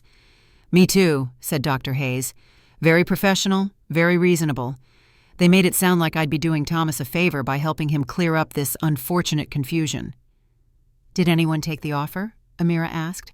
The silence on the video call was answer enough. "Good," Amira said, a determined glint in her eyes, "because we're stronger together than we are apart, and Thomas's lawyers know that. That's why they're trying to break us up." Patricia leaned closer to her camera. "Amira, what if they're right about the legal stuff? What if Thomas really did have the right to move your money around?" "Then we'll lose," Amira said simply. "But we'll lose fighting, not hiding. And Patricia, even if the criminal case falls apart, we still have civil remedies. We can still sue him into bankruptcy. We can still make sure he never hurts another woman. And we still have the foundation," Carmen added, her voice filled with conviction. "Even if Thomas walks away from this, we can still help other women avoid what happened to us." Over the following weeks, the pressure intensified. Thomas's defense team hired a high-powered public relations firm that began planting stories in the media about vindictive wives and rushed judgments.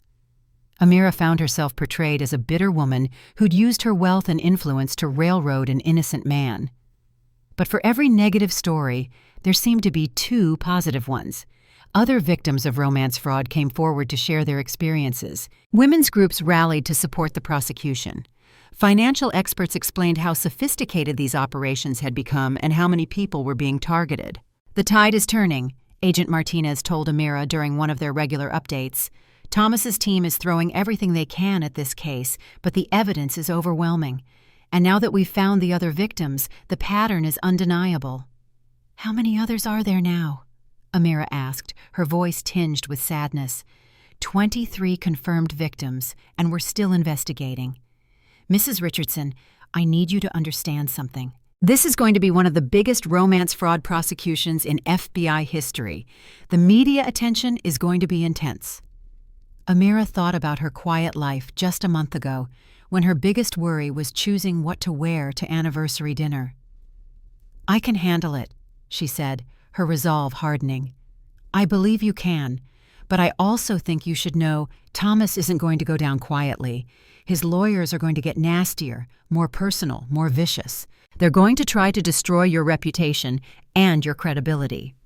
"Let them try," Amira said. "I know who I am now, and I know what I'm fighting for." That night, she sat in her home office, the same office where she'd planned Richardson Industries' expansion, where she'd mourned her parents, where she'd unknowingly signed documents that gave Thomas access to her inheritance, and wrote a letter to the women who'd contacted her for help. "Dear friends," she began, "a month ago, I thought I was living a fairy tale. I had a successful business, a beautiful home, and a husband who loved me. I thought I was lucky. I thought I was safe. I thought I was smart enough to recognize danger when I saw it. I was wrong about all of those things, but I was right about one thing. I am strong enough to fight back, and so are you. The man who tried to destroy my life is sitting in a federal prison cell tonight, awaiting trial for crimes against dozens of women. He will be convicted. He will serve decades in prison. And he will never hurt another woman again. But our work isn't finished. When he's sentenced, our work is just beginning. Because somewhere out there right now, another woman is having dinner with a charming man who studied her weaknesses and planned her destruction. Another woman is signing papers she doesn't understand, trusting someone she shouldn't trust, falling for lies that sound like love. We can't save every woman from every predator, but we can try. We can share our stories, support each other, and build something good from something terrible. That's what survivors do. That's who we are, and that's who we're going to keep being long after Thomas Ritchie is forgotten." She printed 24 copies of the letter and mailed one to each of the victims they'd identified so far. Then she went to bed and slept better than she had in months. Tomorrow, the real work would begin. 6 months after Thomas's arrest, the federal courthouse had become as familiar to Amira as her own office building. She'd spent countless hours in depositions, meetings with prosecutors, and strategy sessions with the growing coalition of victims who'd become her closest allies in the fight for justice. The trial had been scheduled to last 3 weeks, but it was now in its second month. Thomas's defense team had mounted a sophisticated campaign to discredit every victim, challenge every piece of evidence, and transform their client from predator to prey. "Ladies and gentlemen of the jury," defense attorney Catherine Walsh said during her opening statement, her voice dripping with practiced sincerity, This case isn't about a master criminal running a sophisticated fraud operation. This case is about a man who fell in love with the wrong woman. Amira sat in the front row of the courtroom, flanked by Patricia Collins and Susan Miller, watching Walsh weave an alternate narrative that painted Thomas as the real victim. Thomas Richardson, and yes, that is his legal name, whatever the prosecution wants to call him, is guilty of one thing: trusting Amira Richardson with his heart. When that relationship soured, she used her considerable wealth and influence to destroy him. It was masterfully done. Walsh acknowledged that Thomas had moved money around, but characterized it as normal behavior between spouses. She acknowledged that he'd been married before, but framed his previous relationships as evidence that he was simply unlucky in love, not predatory by design. The prosecution wants you to believe that Mr. Richardson is some sort of criminal mastermind who spent years planning elaborate cons, but the evidence will show that he's actually a victim of domestic abuse, financial and emotional abuse, by a wealthy, powerful woman who couldn't handle being left. The prosecution's case, led by federal prosecutor David Kim, was methodical and devastating. Agent Martinez testified about the sophisticated nature of the operation, the forged documents, the offshore accounts, and the network of accomplices. Janet Rodriguez presented surveillance evidence showing Thomas meeting with Craig Stevens and Angela Torres, planning the theft of Amira's assets.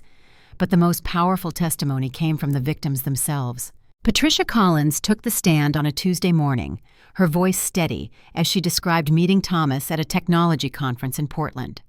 He was charming, intelligent, and he seemed genuinely interested in my work, she testified. He asked thoughtful questions about my business, remembered details from our conversations, and made me feel like I was the most fascinating woman in the room. "How long did you know him before you got married?" Prosecutor Kim asked. 8 months. I know that sounds fast, but Thomas made me feel safe. He said he wanted to protect me from the stress of running a business alone. He said we could build something beautiful together. And did you give him access to your financial accounts? Yes. He convinced me it would be more efficient if he handled our joint finances. He said his family had experience managing complex investments and that I could focus on my business while he took care of the money stuff. What happened next? Patricia's voice wavered slightly. Over the course of about 6 months, Thomas systematically transferred my assets to accounts I couldn't access.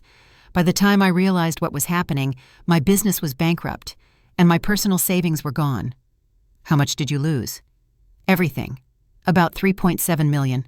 When Catherine Walsh cross-examined Patricia, she was gentle but relentless. Miss Collins, isn't it true that your business was already struggling when you met Mr. Richardson? It was going through a difficult period, yes. And isn't it true that you were grateful when Mr. Richardson offered to help stabilize your finances? I was grateful, but... And isn't it true that you signed every document voluntarily after having time to review them with your own attorney? I trusted him, she said, her voice filled with anguish. Just answer the question, please. Did you sign the documents voluntarily? Patricia looked helpless, caught in the legal trap. Yes. It went on like that for hours.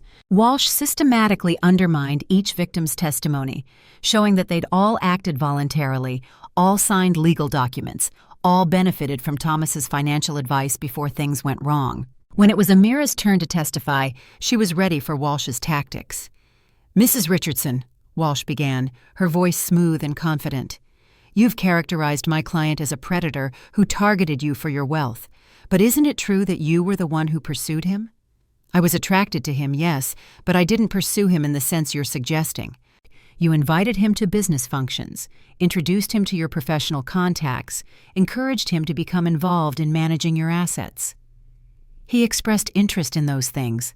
I thought we were building a partnership. A partnership where you had all the power and all the money? A partnership where we both contributed what we could to our shared future. Mrs. Richardson, you earn approximately $5 million per year from your business, correct? Approximately. And Mr. Richardson's income from his family investments was considerably less than that. I didn't care about the money. Didn't you? Isn't it true that you became suspicious of my client when your brother suggested he might be after your inheritance? Amira looked directly at Walsh, her gaze unwavering. I became suspicious when my brother warned me that Thomas was planning to drug me and steal my life savings. And my brother was right. "Objection," Walsh said quickly. "Non-responsive." "Overruled," Judge Harrison replied. "The witness may continue." Amira continued, her voice strong and clear, filling the courtroom. "Thomas spent 2 years learning my routines, my weaknesses, my fears. He isolated me from friends and family. He convinced me to consolidate my assets and give him access to my accounts. And then on the night of our anniversary, he planned to incapacitate me and steal everything my parents had worked for." "Allegedly planned," Walsh corrected, her voice sharp. "There's no proof that—" "There's a recording," Amira interrupted, her voice cutting through the courtroom, "of him confessing to everything, of him admitting that he'd done this to other women, of him calling me a mark and bragging about how easy I was to manipulate. The recording had been the prosecution's trump card. Janet Rodriguez had captured Thomas's entire confession during their confrontation at Amira's house, and hearing his voice, cold, calculating, completely without remorse, had visibly shaken several jurors. "He told me I was the easiest mark he'd ever worked," Amira continued, her voice steady now, resolute. "He told me he'd studied me for 3 months before we ever met, that he knew I was lonely and vulnerable and desperate for someone to love me. He told me he targeted me specifically because I was young enough to be naive and old enough to have serious money." Walsh tried to recover. "Mrs. Richardson, isn't it possible that you misinterpreted—" "There's no misinterpreting. You were the easiest mark I'd ever worked," Amira said firmly. "There's no misinterpreting. I told them whatever they needed to hear. There's no misinterpreting. People will believe anything if you give them what they want." By the time Amira left the witness stand, several jurors were looking at Thomas with undisguised disgust. The defense's strategy became increasingly desperate as the trial progressed. They called character witnesses who testified to Thomas's charm and intelligence. They hired experts who questioned the prosecution's interpretation of the financial evidence. They even put Thomas on the stand to tell his side of the story, which was a mistake. Thomas, still maintaining the fiction of his false identity, testified that he genuinely loved all his wives, that he'd only been trying to help them manage their finances more efficiently, and that their accusations were the result of misunderstandings and vindictive ex-wives seeking revenge. But Prosecutor Kim was ready for him. "Mr. Richardson, or should I call you Mr. Ritchie? My legal name is Thomas Richardson." "Your legal name is Thomas William Ritchie, isn't it? Thomas Richardson is an alias you adopted approximately 5 years ago." "I legally changed my name." "After your first fraud conviction in New Jersey, objection!" Walsh shouted. "Sustained," Judge Harrison ruled. "The jury will disregard, but the damage was done." Kim systematically dismantled Thomas's testimony, confronting him with evidence of his real identity, his criminal history, and his network of accomplices. "Mr. Ritchie, how do you explain the fact that you told identical lies to at least 23 different women?" "I don't know what you mean." "You told Patricia Collins that your family made their money in railroads. You told Susan Miller that your family made their money in shipping. You told Amira Richardson that your family made their money in railroads again. Were you confused about your own family history?" Those were approximations." "Approximations? Mr. Ritchie, your father worked in a car factory in Newark, didn't he? That's not relevant. Your mother was a school cafeteria worker. That doesn't matter. It matters because you built your entire persona on lies, didn't it? Every story you told these women was false." Thomas's composure was finally cracking. "I love them. I loved all of them." "You loved their money?" "No." "Mr. Ritchie, you recorded a video message for your accomplice, Craig Stevens, didn't you? A message where you discussed your hunting strategy for wealthy widows." Thomas went pale. "I don't remember." Kim played the video. Thomas's voice filled the courtroom, casual and confident as he discussed the best ways to identify and target grieving women with substantial assets. "The key is to make them feel special," Thomas said on the video, his voice chillingly detached, "like they're the only woman in the world who could possibly understand you. They'll give you everything if they think you really love them." The jurors looked sick. After closing arguments, the jury deliberated for less than 4 hours. "Have you reached a verdict?" Judge Harrison asked. "We have, Your Honor." On the charge of conspiracy to commit wire fraud, how do you find? Guilty. On the charge of wire fraud in the first degree? Guilty. On the charge of identity theft? Guilty. Guilty on all 27 counts. Amira sat in the courtroom surrounded by the women who'd become her sisters in this fight and felt something she hadn't experienced in months. Peace. Thomas was led away in handcuffs, his expensive suit and perfect hair unable to disguise the fact that he was just another criminal facing justice. Judge Harrison scheduled sentencing for the following month, but everyone knew what the outcome would be. With his criminal history and the scale of his crimes, Thomas was looking at decades in federal prison. Outside the courthouse, reporters swarmed the victims as they emerged into the afternoon sunlight. "How does it feel to see Thomas Richardson convicted?" one shouted. Amira paused on the courthouse steps, the same steps where she'd made her first public statement 6 months earlier. "It feels like justice," she said simply. "But more importantly, it feels like the beginning of something new." The Richardson Foundation has already helped 12 other fraud victims recover their assets. We've funded financial literacy programs in 6 states, and we've shown that predators like Thomas Ritchie can be stopped when their victims refuse to be silenced. "What's next for you?" another reporter asked. Amira smiled. "Building something beautiful from something terrible. That's what survivors do." 1 year after Thomas's sentencing, 28 years in federal prison without the possibility of parole, Amira stood in the conference room of the Richardson Foundation's new headquarters, looking out at a room full of women whose lives had been transformed by their shared experience of survival and justice. The foundation had grown beyond anything she'd imagined that first night in Robert Chen's law office. What had started as a support group for Thomas's victims had evolved into a comprehensive resource for fraud victims across the country, with offices in 12 major cities and a staff of 43 full-time employees. "The Q3 numbers are incredible," said Dr. Linda Hayes, who now served as the Foundation's Director of Education. "We've helped 247 fraud victims recover over $18 million in stolen assets. Our financial literacy programs have reached more than 3,000 women, and our legal aid clinic has taken on 89 cases." Carmen Rodriguez, the Foundation's Director of Victim Services, pulled up another slide. "The Survivor Network now includes over 800 women. We're getting referrals from FBI field offices, state attorneys general, and victim advocacy groups nationwide." Amira nodded approvingly. The work was hard and often heartbreaking, but it was also deeply fulfilling.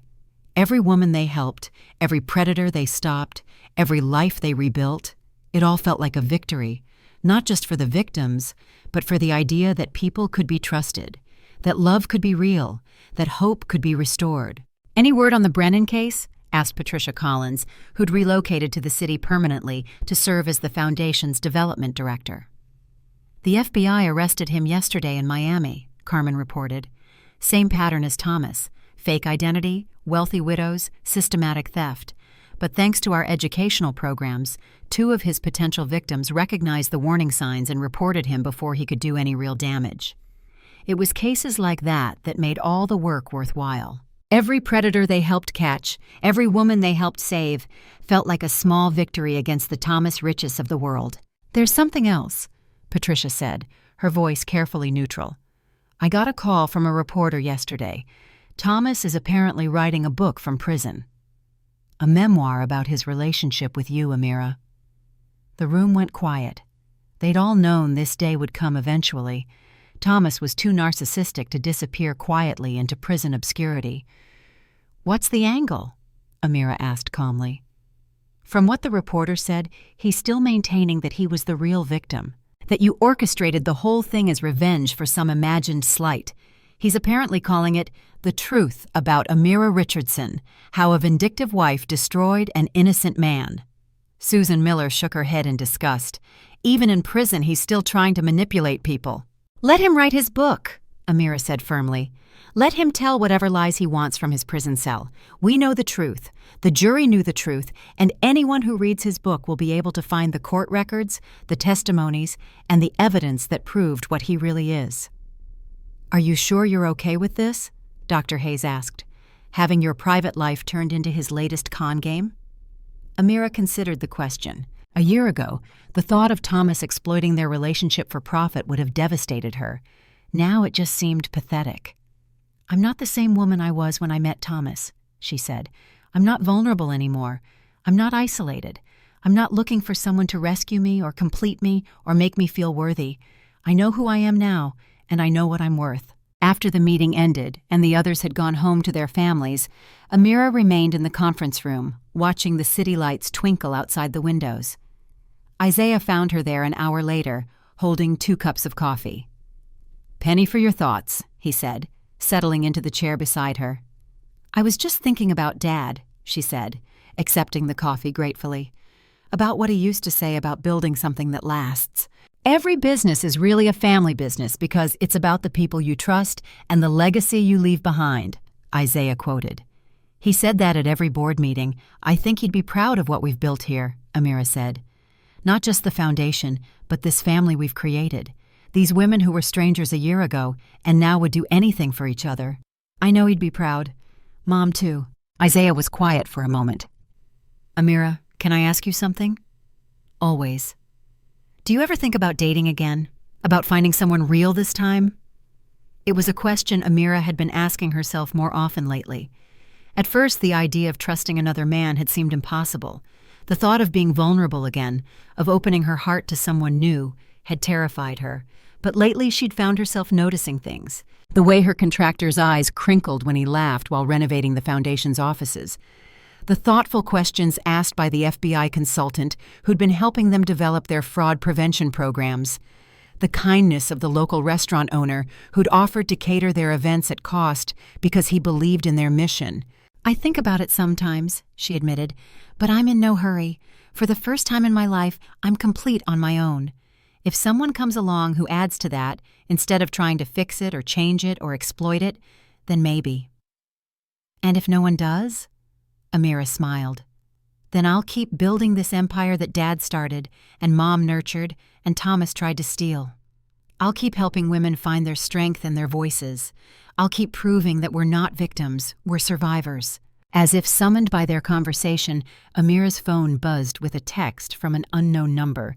"Mrs. Richardson, my name is Julie Martinez. I think my boyfriend is stealing from me, but I'm not sure. I saw your interview on the news, and I was hoping you might be able to help me. I don't know who else to call." Amira showed the message to Isaiah. "Another one?" "Another one," she confirmed, already typing a response. "Julie, you're not alone. Call our hotline at 555-SURVIVE. We'll help you figure out what's happening and what to do about it. No matter what, you don't have to face this by yourself." Within minutes, her phone rang. "Mrs. Richardson, this is Julie. I can't believe you responded so fast." "Of course I did, Julie. Tell me what's happening." For the next hour, Amira listened to another familiar story. A charming man who'd appeared during a vulnerable time, who'd gradually gained access to financial accounts, who'd isolated Julie from friends and family while claiming to protect her. "The thing is," Julie said through tears, "I love him. Even though I know something's wrong, even though my friends are telling me to run, I keep hoping I'm wrong about him." "I understand," Amira said gently. "I felt exactly the same way. Love doesn't just disappear when you discover someone has been lying to you. But Julie, love shouldn't cost you your safety or your financial security." "What should I do?" "First, you should come in tomorrow morning. We'll review your accounts, document any irregularities, and help you understand exactly what's happening. Then we'll help you decide how to protect yourself." "What if I'm wrong? What if he really does love me and I'm just being paranoid?" "Then you'll have peace of mind and a better understanding of your finances. But Julie, if you're right, if he is trying to steal from you, then every day you wait is another day he has to cover his tracks." After Julie hung up, promising to come in the next morning, Amira sat back in her chair and looked out at the city again. "Another Thomas," Isaiah observed. "Probably. But this time, his victim has somewhere to turn. She has people who believe her, resources to help her, and a network of women who understand exactly what she's going through. Do you think we're making a difference?" Amira thought about Patricia Collins, who'd gone from working as a marketing manager to running a multi-million-dollar foundation. About Susan Miller, who'd overcome her fear and shame to become one of their most effective victim advocates. About Carmen Rodriguez, who'd rebuilt her construction business and was now helping other women secure their financial futures.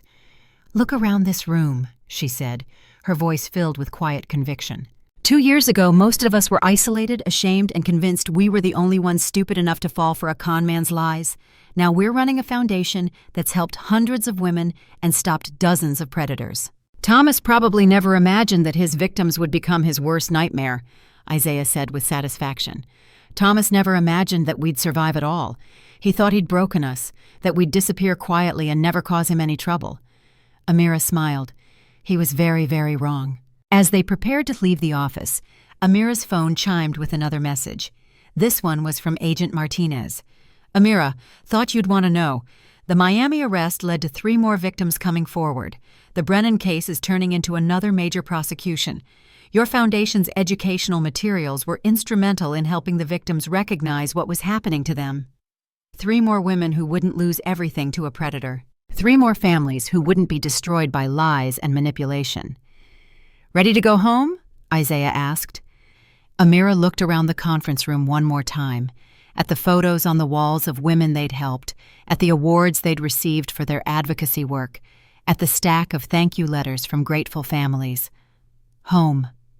For so long, that word had been tied up with Thomas and the life they'd shared and the lies that had held it all together.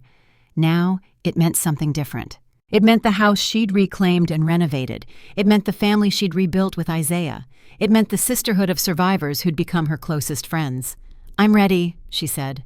As they rode the elevator down to the parking garage, Amira reflected on how much had changed since that terrible Saturday night when Isaiah's text had shattered her world. She'd lost a husband, but gained a family. She'd lost her naive trust in people, but gained wisdom and strength she'd never known she possessed. Most importantly, she'd learned that she didn't need anyone to complete her, rescue her, or validate her worth. She was already whole. "Isaiah," she said as they reached their cars, "thank you for warning me, for never giving up on me, for helping me build something beautiful from something terrible." "Thank you for fighting back," he replied, "for refusing to be a victim, for helping all those other women find their voices, for showing the world that predators like Thomas can be stopped." As Amira drove home through the quiet city streets, she thought about Julie Martinez, who would wake up tomorrow morning and take the first step toward freedom. She thought about the other women who would call their hotline this week, looking for help and hope. She thought about the predators who were out there right now, targeting vulnerable women, thinking they could get away with it forever. They were wrong, because somewhere in the city, in a building with bright windows and determined women, the Richardson Foundation was waiting, ready to listen, ready to help, ready to fight. Thomas Ritchie had thought he was hunting prey when he targeted Amira Richardson. Instead, he'd awakened a force he'd never seen coming, a network of survivors who refused to be silenced, who turned their pain into power, who built something lasting from the ashes of his lies. He was spending the next 28 years in a federal prison cell, writing delusional memoirs that no one would believe. She was changing the world. In the end, that seemed like justice.